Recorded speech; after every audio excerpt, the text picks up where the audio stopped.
우리 인생길을 돌아보면 항상 갈림길들을 만납니다. 근데 그 갈림길이 어느 쪽으로 가야지 옳을지 모를 때는 고민이 되는데 눈앞에 너무 정답인 것처럼 보일 때가 있어요. 편한 길이 있고 어려운 길이 있고 젊을 때는 조금 어려워도 의미가 있고 가치가 있고 하면 도전할 용기가 있는데 나이가 들수록 지위가 올라갈수록 그리고 경험이 쌓일수록 이제는 쉽게 살고 싶다, 편하게 가고 싶다 라는 유혹을 받게 됩니다. 오늘 본문에 있던 바울이 사실 그러한 순간에 직면해 있었어요. 억울하게 매를 맞고 감옥에 갇혔던 바울에게 이제 풀어줄 테니 조용히 나가라고 하는 제안이 왔습니다. 여러분이 이런 상황에서 어떻게 하시겠습니까?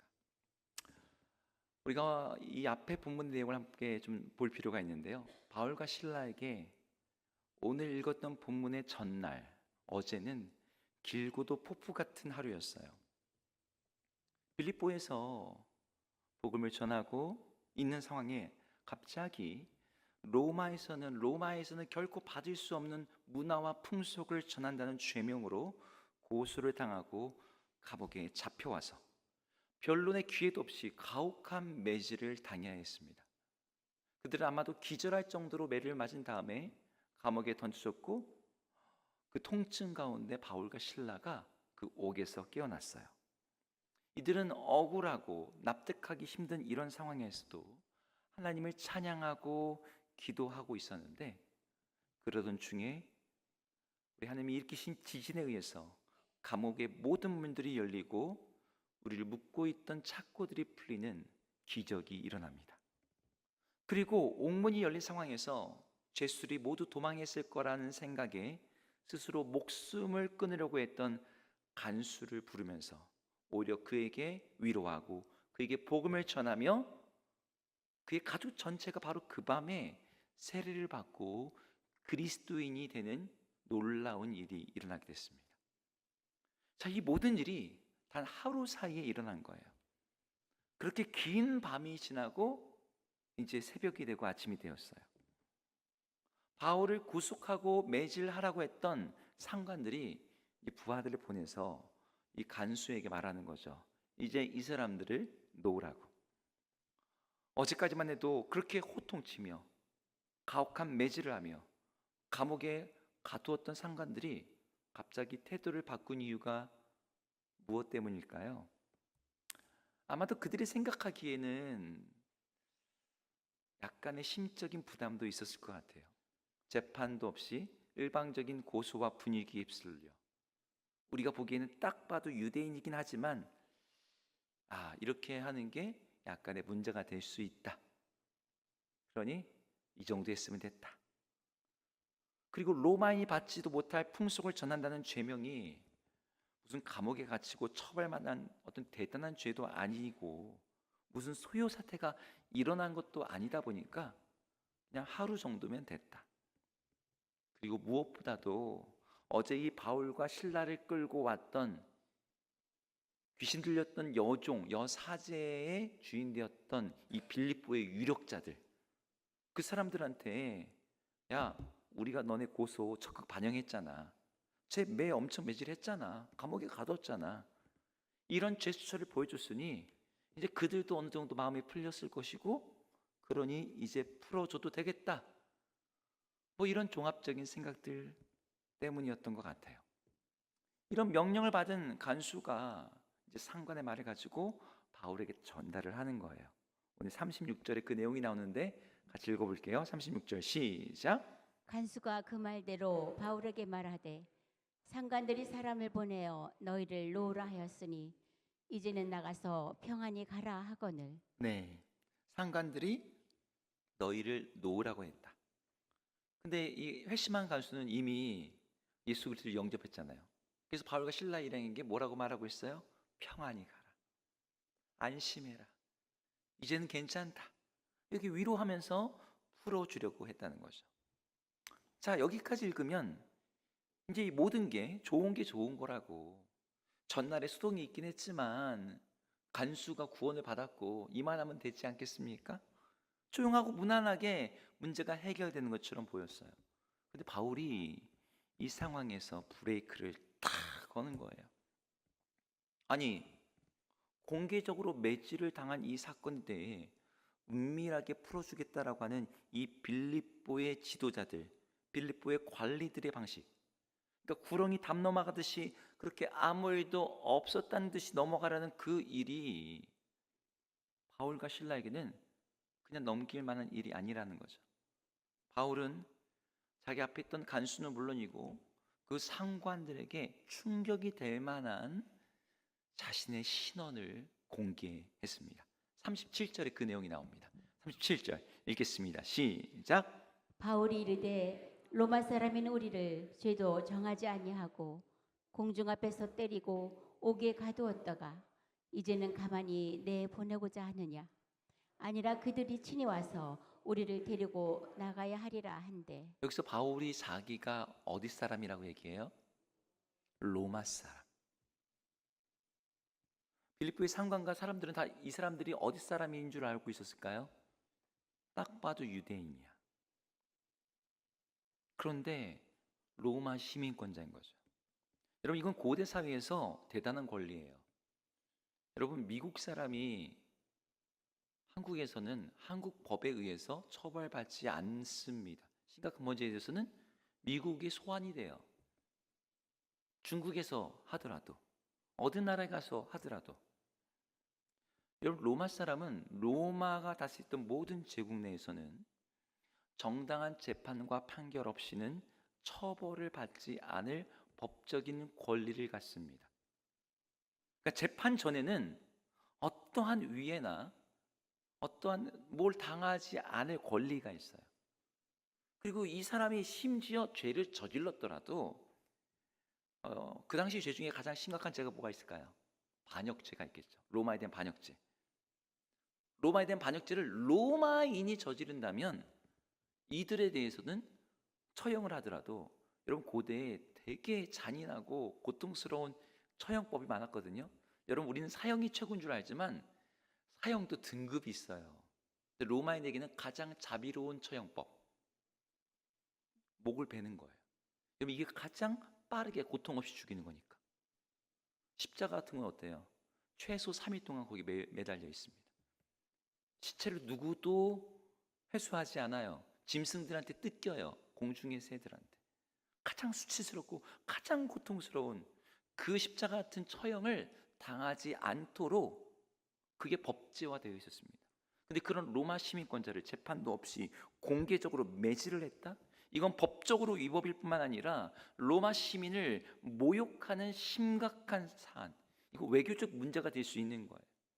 그래서 바울은 이번 사건에 대해서, 야, 로마 사람이 우리들에게 이렇게 해? 뿐만 아니라 정식 판결도 없었다. 오늘 본문에 그런 단어를 쓰고 있거든요. 법적인 용어를 사용하면서 절차적 문제를 얘기하는 거예요. 그래서 너네 상관들이 직접 와서 이 모든 일에 대해서 사과하고 직접 데려가야 될 것이다. 공중 앞에서 때려놓고 이제 가만히 내보내자? 야, 공개적으로 매질당하게 해놓고서 이제는 어떻게 된다 이거? 공개적으로 우리의 명예를 회복시켜줘야 돼 라고 하는 것이죠. 여러분, 이 말을 들은 상관들이 어땠습니까? 본문에 보니까 두려워했다고 그래요. 어저께는 그렇게 당당했던 이 빌립보의 권력자들이 두려움이 휩싸였습니다. 왜요? 로마 시민을 법적 절차 없이 이렇게 처벌한 것이 얼마나 큰 문제가 될지를 알고 있었거든요.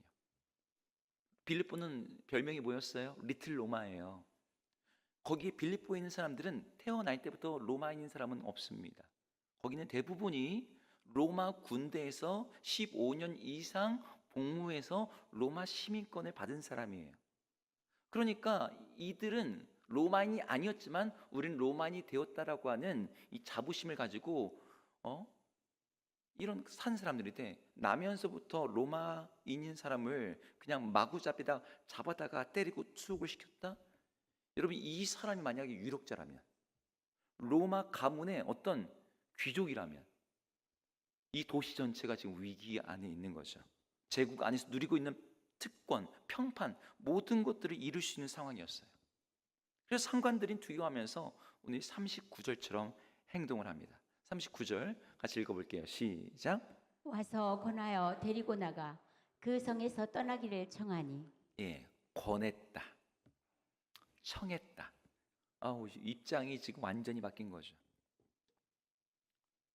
직접 와서 부탁하면서 사과하면서 요청을 하고 있습니다. 그리고 이 일이 있고 나서 바울이 이 감옥 바깥으로 나왔습니다. 그리고 빌립보에 있는 다른 형제들을 만나고 난 다음에 빌립보 도시를 떠났다. 이게 오늘 우리가 읽은 본문이에요. 자, 오늘 이 본문을 통해서 우리 하나님께서 하나님의 백성된 우리들에게 주시고자 하는 메시지가 무엇일까요? 뭐 특별한 내용이 없어 보이는데 바울을 너 나가라 그랬는데 바울이 안 나가겠다고 뻗팅기다가 와서 사과하니까 나갔다. 뭐 이 정도 내용 같지 않습니까? 하지만 이 본문에는 바울의 행동을 통해서 하나님이 우리에게 주고자 하시는 영적인 교훈들이 있어요. 저는 그것을 오늘 세 가지로 나누려고 합니다. 첫 번째 교훈은 이것입니다. 우리에게 조용히 있으라 혹은 조용히 나가라고 하는 세상 앞에서 우리 하나님은 자기 백성들에게 당당히 서라고 말씀하신다는 거예요. 여러분, 우리가 살고 있는 시대는 예수를 믿어도 티내지 말고 믿어도 조용히 개인적으로 너만 믿으라고 말하는 시대입니다. 여러분, 회사에서 여러분 전도하면 회사에서 너 지금 뭐 하는 거야? 일하는 곳에서 지금 뭐 하는 거야? 회사만 그렇습니까? 학교에서는요. 여러분, 모든 공적인 장소에서 공공연하게 복음을 전하는 것에 대해서 이 사회는 이미 문화적으로 그거는 민주 시민의 현대인의 교양에 합당하지 않은 것이라고 하는 것이 문화가 되었어요. 여러분, 오늘 빌립보 관원들의 행동도 그런 거죠. 로마의 풍속을 어지럽힌다는 식의 고수 앞에 이들이 문제되는 것이 싫어서 그냥 매질하고 투옥을 시켰습니다. 공공의 안녕을 보장한다는 이유로. 그리고 나서 이제 조용히 내보내려고 했던 거죠. 없던 일로 만들려고 했습니다. 근데 바울이 아니 공개적으로 우리를 와서 데리고 가라고 말을 하는 거예요. 바울이 왜 이걸 요구하고 있어요? 지금 바울의 관심사는 개인의 체면이나 명예의 회복이 아니었습니다. 어제까지는 자기가 로마 사람인 걸 말하지 않았는데 굳이 오늘 이것을 언급한 이유는 자기가 풀려나고 다른 곳으로 가더라도 이제 빌립보에 남겨져 있는 교회와 성도들, 그리고 앞으로 복음을 전할 사람들을 생각하면서 공개적인 명예 회복을 요구한 거죠. 만약 바울이 그냥 나갔으면 어떻게 됐을까요?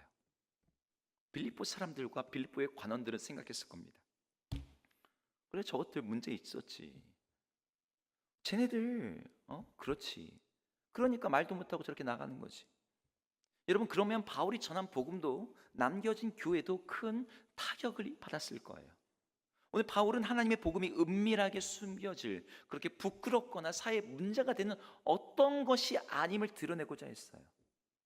이제 막 태어난 빌립보의 교회의 안전과 이 도시 안에서 복음이 신뢰받을 수 있도록 지금 공개적인 요청을 하는 것이죠. 너희들이 잘못했다.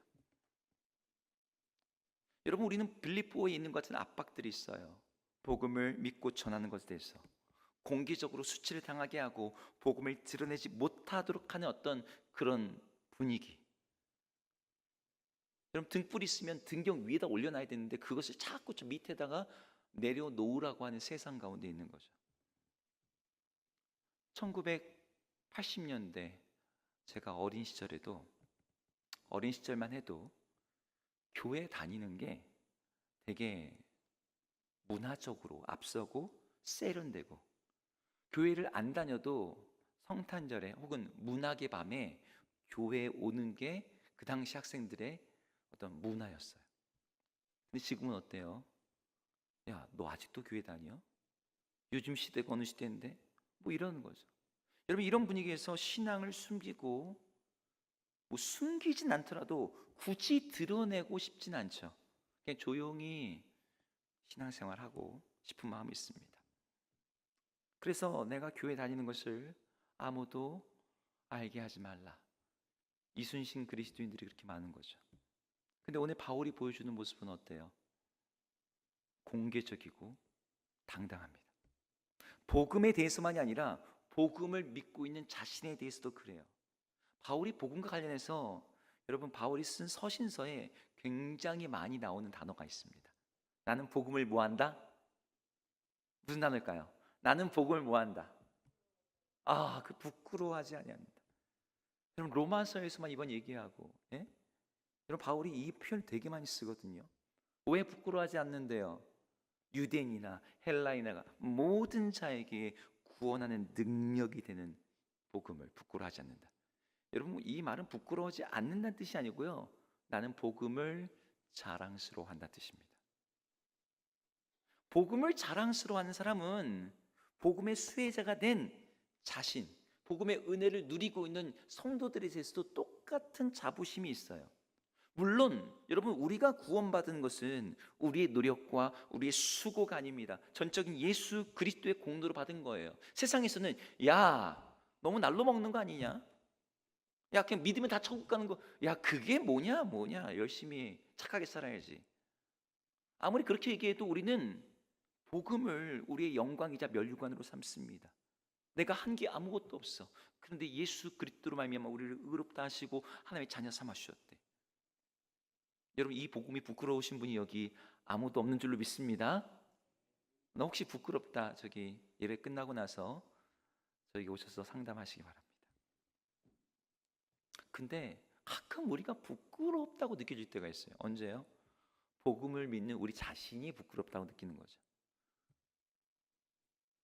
복음이 부끄러운 게 아니라 복음을 믿고 있는 내가 부끄러울 때가 있어요. 사도 바울이 디모데에게 편지할 때 부끄럽지 않다 이 표현을 쓰면서 이렇게 디모데에게 편지했습니다. 디모데후서 1장 8절 읽어볼게요. 시작. 그러므로 너는 내가 우리 주를 증언함과 또는 주를 위하여 갇힌 자 된 나를 부끄러워하지 말고 오직 하나님의 능력을 따라 복음과 함께 고난을 받으라. 네, 여기에서 지금 바울이 뭘 부끄러워하지 말라고 되어 있습니까? 주를 위하여 갇힌 바 된 나. 여기 난 누군데요?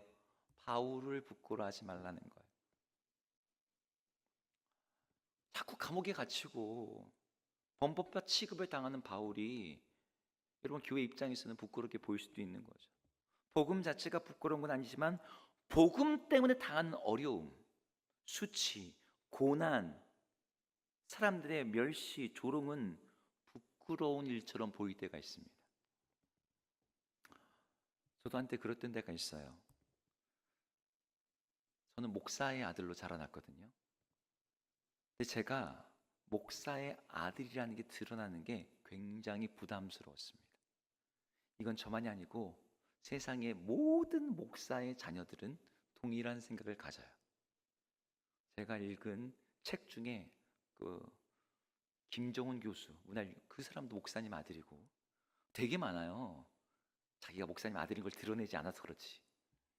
근데 학교에서 종종 선생님들이 상담을 하거나 뭐 할 때 아버님 목사님이시네.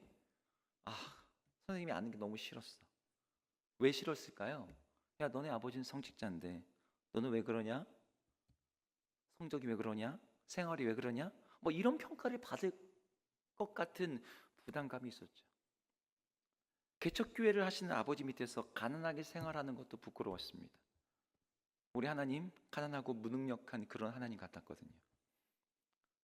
그럼 어릴 때니까 그렇다고 쳐요. 근데 이 마음이 어릴 때만 그렇지가 않은 거예요.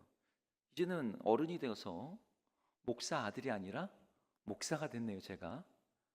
근데 어디 가서 목사님 드러나는 게 여간 부담스러운 게 아닙니다. 이전 교회에서 이제 한 학기가 끝나고 함께 전도했던 전도팀하고 이제 고생하셨다고 밥을 먹으러 갔습니다. 밥을 딱 먹고 카페 근처에 양평에 큰 카페가 있다고 이제 갔는데 거기가 그 당시에 아주 핫한 장소였어요. 그러니까 사람이 바글바글대요. 근데 이제 전도팀이 한 10명 정도 갔으니까 어디 앉을 자리가 없는데 막 자리 좀 찾아보겠다고 권사님들, 뭐 집사님들은. 근데 권사님 한 분이 꾸역꾸역 어떤 팀이 일어나자마자 가방을 빵 놓으시면서 멀리 있던 저에게 손짓하면서 목사님, 목사님 여기 자리 났어요. 제가 그 순간에 누구 이렇게 얼굴을 이렇게 나 부르는 거 아닌 것처럼 카페에서 다 저를 쳐다보는 것 같은 그런 느낌이 있는 거죠. 누가 뭐라 한 것도 아니고 제가 나쁜 짓 한 것도 아니고, 근데 제가 그때 양복 입은 것도 아니고 그냥 편하게 이제 외부 나가니까 셔츠에다가 청바지 입고 있었는데 남들 보기에 무슨 목사가 저래, 저게 목사야? 제 스스로 생각하기에 그렇게 볼 것 같은 거죠. 사람들이 목사님 하면 떠오르는 그 경건하고 거룩한 이미지 있잖아요. 근데 저는 그렇지 못한 거죠. 그래서 어디서 목사라고 언급되는 게 항상 민망하고 부끄러움이 있었어요. 근데 어떤 말씀을 한 구절 읽다가 제가 생각이 완전히 바뀌었습니다.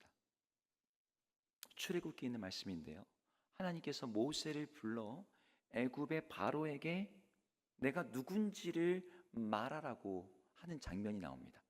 출애굽기 3장 15절을 같이 한번 읽어볼까요? 읽겠습니다. 시작. 하나님이 또 모세에게 이르시되 너는 이스라엘 자손에게 이같이 이르기를 너의 조상의 하나님 여호와 곧 아브라함의 하나님, 이삭의 하나님, 야곱의 하나님께서 나를 너에게 보내셨다 하라. 이는 나의 영원한 이름이요 대대로 기억할 나의 칭호니라. 네, 모세가 하나님께 질문한 거거든요. 하나님, 그래요, 하나님이 저 가라 그래서 가기는 가겠는데 특히 뭐라고 그럴까요? 야, 너를 보낸 신 이름이 뭐야? 물어볼 거 아닙니까? 자, 그러면은 여기서 우리 하나님이 자기를 가르쳐 주실 때 멋진 이름 알려주시면 좋잖아요. 그죠? 멋진 이름 있잖아요. 우리도 유럽 이름 보면 이름이 막 한 이만큼 길어가지고, 예? 상천하지에 만군의 주, 뭐, 예? 온 땅과 하늘을 지은, 바다를 지은 하늘의 하나님, 뭐 이런 표현을 하시면 되는데 오늘 여기서 하나님이 자기 이름을 뭐라고 소개하세요?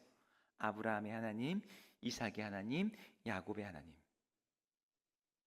당시 애굽의 노예들이었던 그들 조상의 하나님이라고 말하는 거예요. 근데 여기서 언급된 이 세 사람들의 특징이 뭡니까? 여러분, 이 세 사람이 대단한 사람들입니까? 이 세 사람 얘기할 때까지 애굽의 바로는 한 번도 들어본 적도 없는 사람이야. 온갖 문제와 거짓말과 인격적 결함이 가득했던, 세상적으로나 도덕적으로나 전혀 특출날 것이 없던 이 세 명의 족장의 이름을 가지고 내 이름은 아브라함의 하나님, 이삭의 하나님, 야곱의 하나님이다. 주님이 그 이름을 부끄러워하지 않으시는 거죠. 오히려 이에 대해서 뭐라고 말합니까? 이것이 나의 영원한 이름, 대대에 기억할 나의 칭호다. 여러분 야곱 아시죠? 저 같으면요, 온갖 문제투성이, 거짓말, 시기, 비열함, 편애, 인격적 문제 가득하고, 여러분 그 자녀도 맨날 문제 일으켰던 그 야곱, 저 같으면 난 쟤 모른다 할 것 같은데 하나님은 자신을 난 야곱의 하나님, 이스라엘의 하나님, 그걸 자기 이름으로 부르래요. 우리 하나님께서 우리를 부끄러워하지 않으신다는 거죠. 여러분, 우리의 연약한 모습 때문에 성도라고, 그리스도인이라고, 교회 다닌다는 게 드러나는 것이 부끄러워질 수 있습니다. 그러나 우리 주님은 우리가 모자라도, 우리가 부족해도 다니엘의 하나님, 누구누구의 하나님이라고 불리는 것을 부끄러워하지 않으세요. 저희 세 아들이 말썽을 피워도 제가 로운이, 세움이, 이름이 아빠라고 불리는 것을 부끄러워하지 않듯이, 그러니 여러분도 세상의 시선이 모멸적이어도, 상황의 압박이 우리를 침묵하게 해도 그 앞에 당당히 서시기를 축복합니다. 내 자신이 모자라고 연약하고 부끄럽게 보여도 이런 나도 자녀 삼아주시는 그 하나님으로 인해서 주님을 자랑하고 즐거워하고 기뻐하고 선포하는 여러분 되기를 주의 이름으로 축복합니다. 아멘.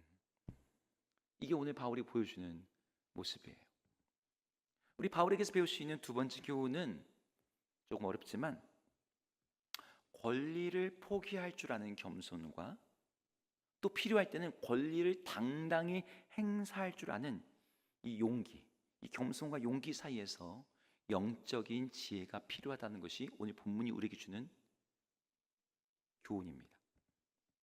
여러분, 우리는 방금 제가 저의 경험 얘기했듯이 어떤 때는 제가 두려워하기도 하고 드러나는 게 나설 용기가 부족할 때도 있어요. 오늘 바울은 이 양 상황 속에서 어떻게 해야 되는지 영적인 지혜를 보여줍니다. 여러분, 바울이 매를 맞을 때 어떻게 했습니까? 자기 신분 드러냈습니까? 안 했어요. 침묵했습니다. 매를 맞을 때 내가 로마 시민이야, 너네 나 때리면 안 돼 라고 했다면 그는 매를 맞지 않았을 수 있습니다. 근데 바울이 침묵했어요. 왜 그랬을까요? 정확한 정황은 알 수 없지만 바울이 자신의 억울함을 변호한 것보다 더 중요한 뭔가가 있었기 때문이죠. 그게 바울의 의지였던 하나님의 섭리였던 간에 바울이 침묵하게 되었고, 그로 인해서 감옥에 들어가서 그로 말미암아 간수와 그의 가족이 복음을 듣고 영접을 받고 세례를 받는 구원의 역사가 일어났습니다.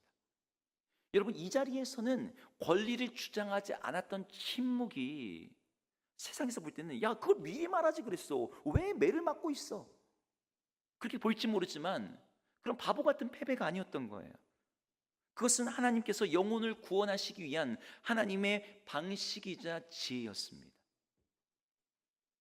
바울로 침묵하게 하심으로 그 안에서 많은 죄수들과 빌보 감옥의 간수의 가정 전체를 주님께서 구원하시고자 일하셨던 거죠. 그런데 날이 새니까 바울이 전혀 다른 태도를 보여요. 이제 매맞을 일이 없어요. 그냥 나가면 돼요. 그런데 갑자기 거기에서는 조용히 물러나지 않는 거예요. 야, 우리 공적으로 떼었더니 은밀히 내보내라고? 아니, 친히 와야 돼. 이번에는 바울이 내가 로마의 시민권자야, 자신의 권리를 분명하게 주장했습니다. 왜 그랬죠? 아까도 말했듯이 자기 체면 때문이 아니었죠. 교회를 세우기 위해서였습니다. 바울과 실라가 죄인으로 매를 맞고 쫓겨났대라는 것이 선례가 되고 낙인이 되어서 앞으로도 빌립보 교회와 성도들이 똑같은 대우를 받지 않도록, 빌립보 교회가 태어난 지가 지금 몇 주도 안 됐어요. 이제 막 갓나나야 같은 그런 교회입니다. 근데 그들이 신앙이 흔들리지 않도록, 야, 우리는 억울하게 매맞은 것이 아니다. 아니, 억울하게 매맞은 것이다. 우리는 떳떳하다. 그걸 공적으로 드러내려고 했던 거죠. 여기서 우리는 중요한 복음의 원리를 발견합니다. 여러분, 우리는 권리를 주장할 수도 있고 권리를 내려놓을 수도 있어요. 그것이 여러분의 개개인의 권리든 아니면 국가에서 주어진 권리든 하나님부터 주어지는 무엇이든 간에, 여러분의 직분의 권리든 어떤 권리든, 근데 그 권리를 사용할 때가 있고 권리를 내려놓아야 될 때가 있는 거죠. 여러분, 그 기준이 뭡니까? 권리가 있으면 다 사용해야 된다고 생각해요. 사람들은 내 권리니까, 내가 이 정도는 받을 수 있잖아, 내가 이 정도는 누릴 수 있잖아. 근데 오늘 본문은 그걸 보여주는 거죠. 그 권리를 쓰고 안 쓰고는 내 감정, 내 자존심, 내가 얼마나 많은 권리를 갖고 있느냐 여부가 아니라 그것이 과연 복음과 공동체에 유익하냐는 거예요. 때때로 내가 억울한 일을 당해도 묵묵히 침묵하면서 하나님의 영광을 드러내야 될 때가 있어요. 때로는 모두가 조용하라고 하는 때에 담대하게 목소리를 내면서 복음과 공동체를 위해서 당당히 서야 될 때도 있습니다. 여러분, 이거 굉장히 어려운 일이죠. 우리는 보통 한쪽으로 기울기 쉽습니다. 어떤 분들은 항상 권리를 주장하려고 하고요, 어떤 분들은 항상 가만히 조용합니다. 아니, 왜 가만히 있어? 양쪽에 이렇게 기질 상황에 맞춰서 그런 경우가 많습니다. 근데 오늘 바울은 복음을 기준에 따라, 상황에 따라 다른 선택을 한 거예요. 오히려 억울할 때는 겸손히 참되 모든 게 좋아질 때는 용기를 가지고 문제를 제기합니다. 여러분, 우리가 인생 살 때 그럼 어떻게 권리를 포기해야 될지 행사될지 그 질문 앞에서 어떻게 답을 찾을 수 있을까요? 아, 지금 하려고 하는 선택이 나를 위한 것인가? 아니면 복음을 위한 것인가? 내 마음의 편안함을 위한 것인가? 아니면 교회와 주의 나라를 위한 것인가? 이 질문을 해보셔야 되는 거죠. 거기에서 내 권리를 주장할 수 있다 할지라도 주님과 주의 복음과 주의 나라를 위해서 절제하는 것이 옳다, 내려놓는 것이 맞다 싶으면 내려놓으시면 돼요. 하지만 주님의 영광을 위해서라면 과감하게 하나님이 주신 그 권리와 권한을 행사하고 주장하는 게 필요합니다. 여러분, 이것이 지금 제가 설명해서 어떤 원칙, 원론, 하나님 나라와 복음 이렇게만 가지고 여러분 판단하고 결단하기는 어렵습니다. 이 일을 도우시는, 그리고 순간순간 적용하게 하시는 성령의 일하심이 필요해요. 그 성령의 인도하심과 감동을 쫓아서 권리를 포기할 때도 복음을 위해, 권리를 행사할 때도 복음을 위해 선택함으로 모든 상황 속에서 우리 주님께 영광 돌리는 우리 주사랑 가족 되기를 축복합니다. 시간이 좀 지났지만 우리 세 번째 교훈까지 나눌게요. 세 번째 영적인 교훈은 끝까지 서로를 돌보며 격려하는 마음으로 살라는 거예요. 오늘 바울이 보여주는 장면, 바울과 실라가 감옥에서 나왔잖아요. 그리고 떠나라고 했잖아요. 떠난다고 하고서 나왔겠죠. 애초에 관원들이 도시를 떠나라고 요청을 했는데 떠나질 않아요. 처음에는. 여러분, 억울하게 매를 맞고 감옥에 갇힌 상황에서 관원들이 사과하면 그래, 이 정도 했으면 됐다 하고 도시를 떠나도 되는데, 루디아의 집에 가서 형제들을 만납니다. 그리고 작별 인사도 하고 뭐 그랬을 거예요. 근데 왜 만났을까요? 인사하려고? 오늘 40절에 그 이유가 정확히 나옵니다. 40절을 읽어보겠습니다. 시작. 두 사람이 옥에서 나와 루디아의 집에 들어가서 형제들을 만나보고 위로하고 가니라. 네, 형제들을 만나보고 뭐 하고 갔대요? 위로하고. 여러분, 여기서 굉장히 이상하지 않습니까? 역설적인 장면이에요. 여기서 위로를 받을 사람이 있다면 누가 위로를 받아야 돼요? 억울한 일을 당한 사람이 누굽니까? 감옥에 갔다 온 사람이 누굽니까? 매를 맞았던 사람이 누구예요? 바울과 실라죠. 매를 맞고 감옥에 갇히고 모욕을 당한 그 사람들이 위로를 받아야 돼요. 고생하셨어요. 수고하셨어요. 얼마나 힘드셨어요. 아프셨어요. 근데 오늘 여러분 문장의 주어는요, 바울이 성도들을 위로했다는 거예요. 여러분, 이게 참으로 놀라운 역설입니다. 여기서 위로하고란 단어는 단지 위로했다, 우리말의 그 의미를 넘어서 격려했다, 권면했다, 든든하게 세워줬다는 뜻이에요. 그러니까 바울은 자기가 당한 고난 앞에서 놀라거나 두려움을 느꼈을 그 성도들을 격려하고 권면한 일을 했던 거죠. 여러분, 우리가 당한 일 때문에 걱정하지 마십시오.